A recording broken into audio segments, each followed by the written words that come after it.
Mr. Speaker, I ask unanimous consent to address the House for up to 5 minutes and advise and extend my remarks. Without objection, the gentlewoman is recognized.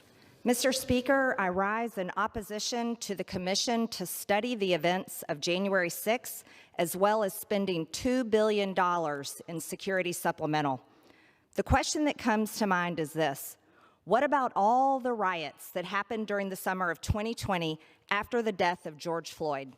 What about all the damage caused to federal buildings, churches, people's businesses, and innocent people that were killed, like David Dorn?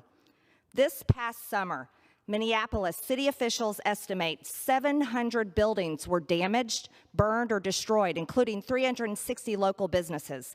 Riots caused an estimated $55 million in damages in Minneapolis alone. BLM and Antifa established an autonomous zone in Seattle and attempted to burn government buildings in Portland. Is that not an insurrection? On one Friday night alone in New York City, BLM protesters caused over $100,000 in damages and 150 people were arrested.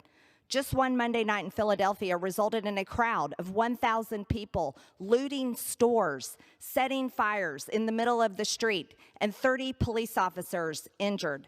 Protests in Kansas City resulted in $2.1 million in damages, mostly over the course of one weekend. Several officers were injured as well.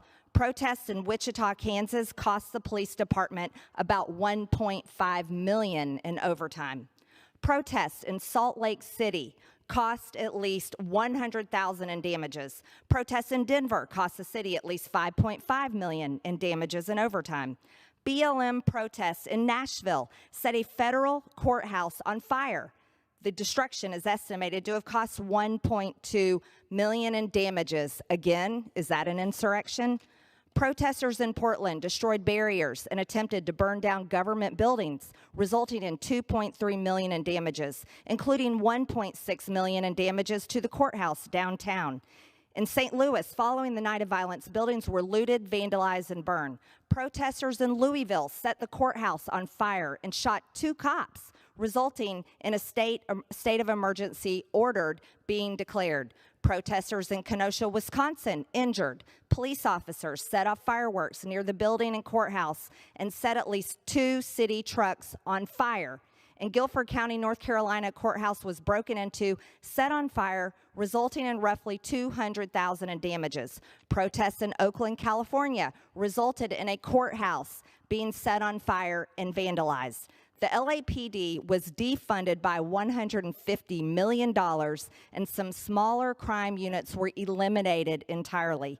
Studies show 570 protests in 220 U.S. locations turned violent over the summer. Are those not insurrections?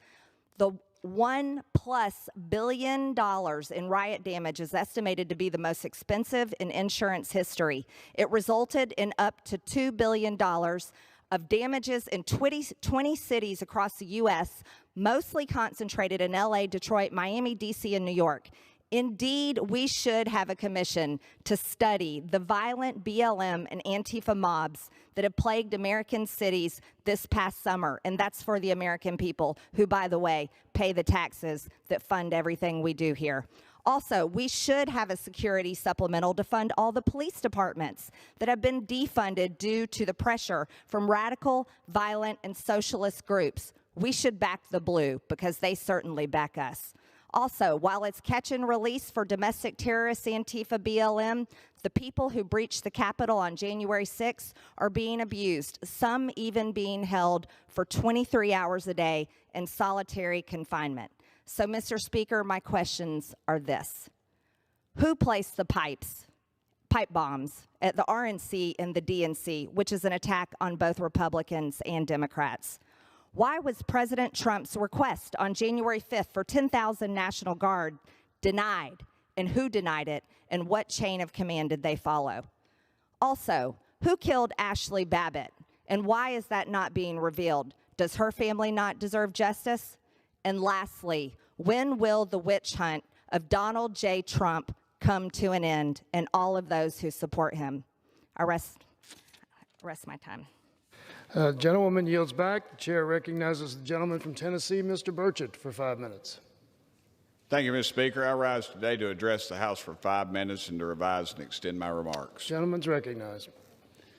Thank you, Mr. Speaker. What Hamas and the Palestinian Islamic Jihad are doing to Israel is nothing short of evil and barbaric. Even worse, some of my colleagues across the aisle and in the national media are excusing this violence against our closest ally in the Middle East.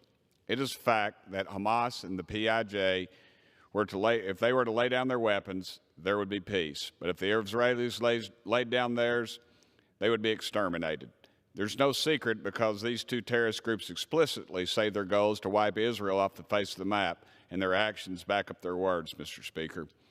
I think a history lesson in global current affairs update is in order for the members of Congress and media organizations taking the side of terrorists intent on exterminating Israel and the entire Jewish population. For starters, nobody should forget that in 1997, it was President Bill Clinton's State Department that placed Hamas and the PIJ on the United States list of foreign terrorist organizations. Both groups are still on the list today, and for good reason. Israel removed their forces from the Gaza Strip in 2005, but in 2007, Hamas violently forced out Fatah in its rival Palestinian faction and consolidated its control of the entire Gaza Strip. A terrorist organization controlling territory within mere miles of the Jewish communities leaves Israeli civilians vulnerable to violent attacks, Mr. Speaker. Israel's military blockade protects its rightful homeland from infiltration by radical jihadi terrorists. The blockade is important for preventing the transfer of weapons from the Iranian Revolutionary Guard, which gives support to Hamas and PIJ. God only knows the devastation recent missile attacks would have inflicted on the Iranians if they were able to smuggle guided missiles into the Gaza Strip.